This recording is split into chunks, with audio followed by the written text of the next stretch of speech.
வணக்கங்க. நவம்பர் 24வது வருஷத்தின் கணக்கெடுப்பின்படி உலகம் முழுவதும் இருக்க மொழிகளில் 3756 மொழிகளில் மாத்திரமே வேத புத்தகம் மொழிபெயர்ப்பு செய்யப்பட்டது.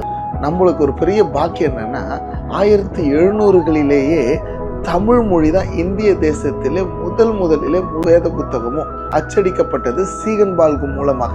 இப்போ நீங்க பார்க்குற இந்த வீடியோ இந்தோனேஷியாவில் இருக்கிற கிமியால் என்கின்ற ட்ரைப் 47 ஆண்டுகள் அவர்கள் இந்த வேத புத்தகத்தின் வார்த்தைக்காக காத்திருந்து ரிசீவ் பண்ணும்போது அவ்வளோ ஒரு சந்தோஷத்தை அவங்க கண்களிலேயே நம்மளால பார்க்க முடியுது.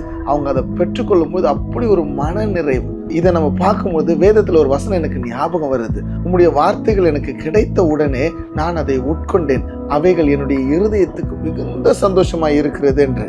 எஸ், இந்த வேத புத்தகம் உங்களுக்கு மிகுந்த சந்தோஷத்தை கொடுக்கும். இந்த உலகத்தில் இருக்கிற எல்லா மனுஷங்களும், அவர்கள் யாரா இருந்தாலும், எந்த ரிலிஜனை சார்ந்தவங்களா இருந்தாலும், ஒரு முறையாவது இந்த புத்தகத்தை கண்டிப்பா வாசிச்சாகணும். ஏன்னா the world's best book is Holy Bible. இந்த உலகத்திலே அதிகமாக அச்சடிக்கப்பட்டிருக்கிற ஒரே புஸ்தகம் ஹோலி பைபிள். இந்த வேத புத்தகம் உங்களுக்கு வேணும், என்கிட்ட ஒரு காப்பி இல்லை, எனக்கு இது கிடைச்சா நல்லா இருக்கணும், நானும் வாசிக்க ஆசைப்படுறேன் அப்படின்னு நீங்கள் நினச்சிங்கன்னா கீழே கொடுக்கப்பட்டிருக்கிற எண்களில் எங்களுக்கு உங்களுடைய அட்ரஸை, உங்களுடைய விலாசத்தை அனுப்பி வைக்கும்படியாய் அன்பாய் கேட்டுக்கொள்கிறேன். உங்களுக்கு ஒரு காப்பியை நாங்கள் அனுப்புவோம். Have a nice day. God bless you.